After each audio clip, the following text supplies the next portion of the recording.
So hello बालकों, शुरुआत करते हैं क्वेश्चन नंबर 21 ऑफ SHM से, या फिर तुम कह सकते हो ऑसिलेशन से ना। ऑसिलेशन में कुछ एक चीज़ें जो थी जो तुम्हें याद रखनी थी। स्टार्टिंग से जो क्वेश्चंस देख रहा है, जो चीज़ें हैं वो कैसे आई हैं उन्हें वो पता है, तो उस चीज़ को याद करो। ये वाले जो 5 क्वेश्चंस है वो भी सिंपली क्या हो जाएंगे, सॉल्व हो जाएंगे। सो स्टार्ट करते हैं। मान लेते हैं ये ए एम्पलीट्यूड, एक बार लिख देता हूँ मैं। वहाँ पे पिछले वाले क्वेश्चंस में मैंने सारा समझाया हुआ है कि आया कैसा है और चल कैसे रहा है, बस तुम्हें याद रखना है, ठीक है। तो ये यहाँ पे अपन क्या लेते हैं, ज़ीरो है, ये अपना कितना है a/2, और ये हमारा हो जाएगा a। और यहाँ तक के याद रखने की ज़रूरत पड़ती है, ये t/12 तक का होता है टाइम पीरियड। और ये पूरा जो होगा a से a/, तो t/4 होगा, क्योंकि पूरे में t आएगा, क्योंकि एक पूरा ऑसिलेशन जो होता है t के बराबर होता है। और a/2 से यहाँ तक की बात करें तो ये हो जाएगा t/6। t/6 तो यहाँ से यहाँ पर भी t/6 आ जाएगा, ये t/12 आ जाएगा, इधर भी t/12 आ जाएगा यहाँ तक, हाफ तक, और यहाँ पे हो जाएगा t/6, और ये भी यहाँ से यहाँ तक t/6 हो जाएगा, एंड यहाँ से यहाँ तक t/12 हो जाएगा। Simple. So a particle executing SHM with amplitude a, किसी a एम्पलीट्यूड के एक्सेलरेशन मतलब कि ऑसिलेशन कर रहा है, टाइम पीरियड t है। Time taken for the particle to reach from extreme position to a/2, extreme position से a/2 जाने में टाइम पीरियड जो लगता है वो कितना लगता है, t/12। ओके, नॉर्मली तो t/12 हमारा क्या आ जाएगा, आंसर हो जाएगा कि नहीं। अब किसी को लग रहा है कि नहीं ये नहीं है, या फिर एक्चुअली t/1 नहीं है, t/6 है, सॉरी t/6 होगा। हाँ, एक्चुअली क्या होगा, t/6 होगा। क्यों? क्योंकि यहाँ पे इन्होंने बोला extreme position, sorry extreme position से a/2, तो एक्सट्रीम पोजीशन हमारी ये रही। एक्सट्रीम पोजीशन से a/2 क्या आ जाएगा, इधर आ जाएगा। अगर a/2 एक्सट्रीम पोजीशन से a/2 जाना है तो कितना लगेगा, t/6 लगेगा। ऑप्शन नंबर फर्स्ट, ठीक है। नॉर्मली एक्सट्रीम पोजीशन से कहाँ जाना है, a/2 पे जाना है। ये वाला अपना पॉइंट a/2 हो जाएगा, तो ये कितना हो जाएगा, t/6 हो जाएगा। How long after the beginning of the motion is the displacement of a simple harmonic oscillation particle equals to 1/2 of the amplitude if the period is 24, initial phase is 0? How long after the beginning मतलब शुरुआत से चालू हुआ है motion, displacement बताना है simple harmonic oscillating का particle, equal to 1/2 of amplitude, मतलब कि शुरुआत से चला है और कहाँ तक चला गया है, a/2 तक। तो 0 से a/2 तक जाने में टाइम पीरियड कितना लगता है, t/12। सो t/12। अब t यहाँ पे टाइम पीरियड दिया हुआ कितना, 24, तो 24/12, तो ये कितना हो जाएगा, 2। तो कितने लगेंगे, 2 सेकेंड लगेंगे। तो ऑप्शन नंबर कौन सा हो जाएगा, सेकेंड हो जाएगा। सिंपल। इस ग्राफ को, इस पार्ट को मैंने पिछले वाले क्वेश्चंस के अंदर काफ़ी अच्छे से एक्सप्लेन किया हुआ है कि कैसे आया है कैसे नहीं आया है। तो सिर्फ और सिर्फ उसे देख लो, वो याद रहेगा, एंड ये याद रहने के बाद में सारे क्वेश्चन जो हैं सिंपली हो जाएंगे। 23rd की अगर बात करें तो particle executing SHM of a 2 parallel straight lines, amplitude a and time period t, both the particle are equal, ठीक है। मतलब टाइम पीरियड और मतलब कि उसका जो स्पीड है दोनों इक्वल है। t equals to 0, one particle is at displacement plus a, ठीक है। तो अभी जो पार्टिकल है वो एक्चुअली प्लस a पे है। मैं अगर एक सर्कल पे डिनोट करना चाहूँ तो हमें पता है कि पार्टिकल 0 है तो पार्टिकल यहाँ है, ठीक है। अगर पार्टिकल मूव करके यहाँ आ जाता है, जैसे कि ये वाला जो पार्टिकल है वो मूव करके यहाँ आ जाता है, तो ये वाला भी पार्टिकल जो होगा वो मूव करके कहाँ आ जाएगा, यहाँ आ जाएगा। और ये मूव करके कहाँ आ जाएगा, फिर से यहाँ, तब ये वाला पार्टिकल हमारा कहाँ आ जाएगा, यहाँ आ जाएगा। तो ऐसे करते करते पार्टिकल क्या रहता है, पूरा सर्कल जो है उसको कंप्लीट करता है। तो हम कहते हैं कि पार्टिकल ऐसा गया, कैसा गया, ऐसा गया। ये एक ए एम्पलीट्यूड हुआ, फिर से वो ऐसा ऐसा ऐसा ऐसा आया, दूसरा एम्पलीट्यूड यहीं हो गया, तीसरे एम्पलीट्यूड पे वो ऐसा आया, फिर चौथे एम्पलीट्यूड पे वो यहाँ आ गया। तो पार्टिकल तो ओवरऑल कहाँ आ गया, उसी की पोजीशन पे आ गया। एक पूरा एम्पलीट्यूड हो गया सेंटर से। अब ये कहता है कि एम्पलीट्यूड t इक्वल टू 0 पे एक पार्टिकल जो है वो प्लस a पे है, मतलब कि एक पार्टिकल जो है वो तो प्लस a पे है तुम्हारा, and the other at minus का a/2। अब एक्चुअली में माइनस का a/2 यहाँ भी हो सकता है, माइनस का a/2 यहाँ भी हो सकता है, क्योंकि यहाँ से यहाँ तक में भी जो एम्पलीट्यूड है वो 0 से a से लेकर के a तक में वेरी कर सकता है, ठीक है। प्लस एक्सट्रीम वहाँ होगा, नेगेटिव एक्सट्रीम यहाँ होगा, ये अपन 0 कह सकते हैं, ठीक है। ये वाला कितना हो जाएगा, 0 हो जाएगा इस साइड वाला। तो a/2 यहाँ भी हो सकता है, माइनस का a/2 यहाँ भी हो सकता है।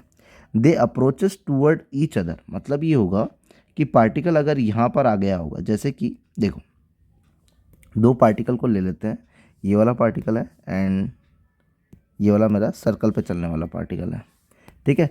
तो ये वाला जो एक्चुअली ये सर्कल पे चलने वाला पार्टिकल है। सो ये वाला जो पार्टिकल है वो सेंट्रल पार्टिकल है मेरा, और सेंट्रल वाला पार्टिकल और ये वाला जो है वो मेरा सर्कल पे चलने वाला पार्टिकल है, जो कि सर्कल पे चलेगा। अब ये वाला जो पार्टिकल होता है वो एक्चुअली यहाँ जब जाता है तब ये वाला पार्टिकल भी कहाँ पहुँच जाता है, यहाँ पहुँच जाता है उसके पॉजिटिव एक्सट्रीम पे। जब ये नीचे आता है तब मेरा जो रेड वाला पार्टिकल है वो पूरा कहाँ जाता है, यहाँ जाता है, मतलब कि 0 0 पे दोनों 0 पे आ गया। अब ये पार्टिकल कहाँ जा रहा है, नीचे की साइड में आ रहा है, और ये भी पार्टिकल कहाँ पहुँच गया, A/2 पे। बट A/2 में इसकी डायरेक्शन कहाँ है, नीचे की तरफ है, ऊपर की तरफ नहीं है। और इन्होंने क्या बोला है, अप्रोचेस टूवर्ड्स ईच अदर, मतलब एक दूसरे की तरफ है। अब ये वाला पार्टिकल यहाँ आ गया है तो ये वाला भी पार्टिकल जो हमारा होगा वो कहाँ आ जाएगा, यहाँ आ ही जाएगा। फिर उसके बाद में जब ये पार्टिकल कहाँ जाना चाहेगा, ऊपर जाना चाहेगा, तो ये पार्टिकल आगे की तरफ मूव करेगा, यहाँ तक आ गया। अब जो पार्टिकल है वो कहाँ जा रहा है, ऊपर की तरफ जा रहा है, और ये वाला पार्टिकल जो है वो भी कहाँ जा रहा है, इधर की तरफ जा रहा है। दैट मीन्स कि अब दोनों क्या कर रहे हैं, अप्रोचेस टूवर्ड्स ईच अदर, दोनों कर रहे हैं। अगर अप्रोच टूवर्ड्स ईच अदर कर रहे हैं तो मान लेते हैं कि मेरा पार्टिकल जो है वो यहाँ पर है ना। तो पार्टिकल अपना कहाँ हो गया, यहाँ पर हो गया A/2 पे। A/2 वाले एक्सट्रीम पे मैं यहाँ पे लिख देता हूँ एंड इसको सजेस्ट कर देता हूँ ये A/2। हमें पता है कि यहाँ तक का जो एंगल होता है वो हमारा कितना होता है, 90 डिग्री, और यहाँ से A/2 का एंगल कितना हो जाएगा, 30 डिग्री। तो 90 और 30 ये कितना हो गया, 60 डिग्री हो गया। 90 और 30 ये कितना हो गया, 120 डिग्री। तो हमारे दोनों के बीच का जो फेज एंगल है वो कितना है, 120 डिग्री है, 120 डिग्री।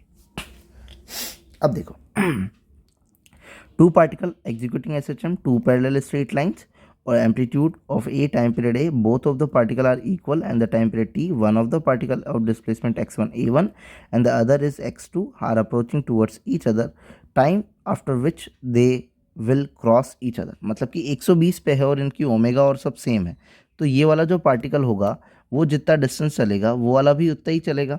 तो हमें पता है कि 120 का डिफरेंस है, फेस एंगल है।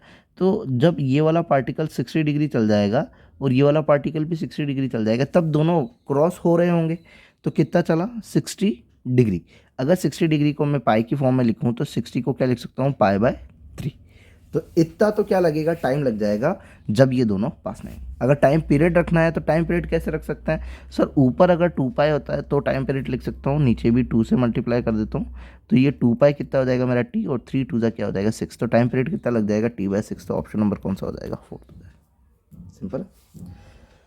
नॉर्मली पीछे सिखाया हुआ है सर्कल पे पार्टिकल कैसे एसएचएम करता है, उसको बनाओ, उस पर टाइम पीरियड देखो, दोनों साइड से क्रॉस करवाओ, फेज एंगल निकालो। फेज एंगल निकालते ही टाइम पीरियड की फॉर्म में रख सकते हैं, क्योंकि t π को अपन क्या कह सकते हैं, t कह सकते हैं। 2π क्या है, 360 डिग्री। 360 डिग्री है, दैट मीन्स क्या होगा कि पूरी एक साइकिल कंप्लीट करने के टाइम पीरियड t को डिनोट कर सकते हैं ना। 24th, a particle executing simple harmonic displacement -a से +a तक गया। कहाँ से कहाँ तक गया, -a से +a तक। It start from 0 moving +x and time taken for it to move from x = 0 to x = a/2 is due। पहले पार्टिकल x = 0 से a/2 जाता है, तब टाइम कितना लगता है, टाइम टेकन जो लगता है वो t1 जो लगता है वो कितना लगता है, t1 = 0 से लेके a/2। तो 0 से लेके a/2 जाने में t/12 का टाइम लगेगा। तो हम यहाँ लिख देते हैं, यहाँ पे कितना लगा है, t/12 लगा। To move from a/2 to a/√2, ठीक है। अब a/√2 एक्चुअली यहाँ आता है, a/√2। a/√2 जो होता है उसका टाइम पीरियड t/8 होता है, ठीक है। अब इन्होंने क्या बोला कि to move from a/2 to a/√2, a/2 से a/√2 पे जाना है, a/2 से a/√2 पे जाना है, a/2 से a/√2 पे जाना है। तो कितना टाइम लग जाएगा, ये पूरा है, ये पूरा, ठीक है। देखो मैं यहाँ पे ड्रॉ कर देता हूँ, 0 से लेके a/2, 0 से लेके a/√2 तक जाने का जो टाइम पीरियड है वो t/8 है, और 0 से लेकर के a/2 तक जाने का जो टाइम पीरियड है वो है t/12। तो हमें पता है अगर ये पूरा t/8 है और ये t/12 है, तो क्या ये निकाल सकते हैं हम, हाँ बिल्कुल निकाल सकते हैं। तो t/12 प्लस x = t/8 होना चाहिए। सो x is what, t/8 minus t/12 8 और 12 का अगर एलसीएम लेता हूँ तो 24 आएगा शायद। 8 और 12, 4 दूनी 8, 4 12, 2 1 3 4 4 4 8 4 4 12, हाँ 24 आएगा। तो 8 और 8 24, 3t माइनस 2t, तो ये हो जाएगा अपना 3t माइनस 2t गया तो t/24। तो हमारा ये कितना आया, t/24। So t/12 and t/24। तो t2 जो आया हमारा कितना आया, t/24। अब ये कह रहा है कि t1 और t2 में रिलेशन निकालो कि कैसे क्या है। भाई t1 जो टाइम है t1 अपॉन में t2 अगर अपन करते हैं तो t/12 और t/24, t से t गया ये कितना है 2 टाइम्स, तो t1 जो होगा वो ट्वाइस ऑफ t2 हो जाएगा। t1 जो होगा ट्वाइस ऑफ t2 हो जाएगा, ऑप्शन नंबर 4 हो जाएगा। सिंपल है ना।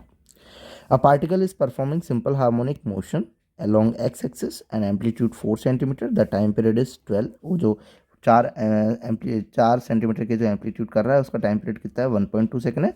The minimum time taken by the particle to move from +2 to +4। Okay,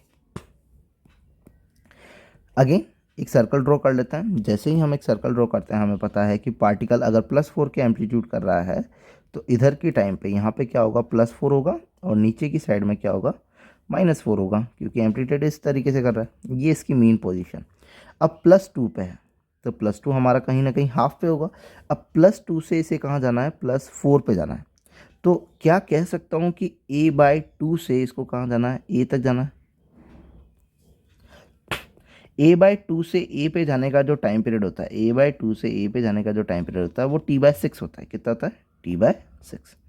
तो टाइम यहाँ से यहाँ तक जाने में कितना हो जाएगा, t/6, और टाइम पीरियड कितना दिया हुआ है 1.2 डिवाइडेड बाय 6, ये पॉइंट हटा, ये 10 लग जाएगा, 6 2 जा तो 0.2 सेकेंड्स।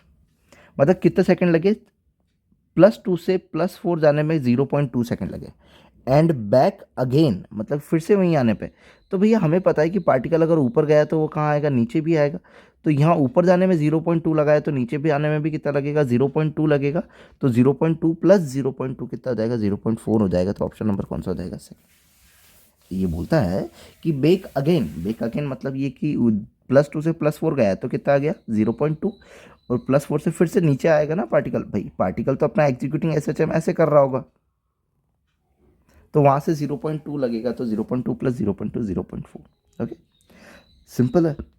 स्टार्टिंग में मैंने कुछ चीज़ें बताई हुई है क्वेश्चंस की स्टार्टिंग, मतलब कि जब हम क्वेश्चंस की स्टार्टिंग कर रहे थे तब पहले थोड़ी सी थ्योरी बता दी थी, उस थ्योरी से रिलेटेड सारे क्वेश्चन सॉल्व हो जाएंगे। So if you like then please subscribe. Thank you.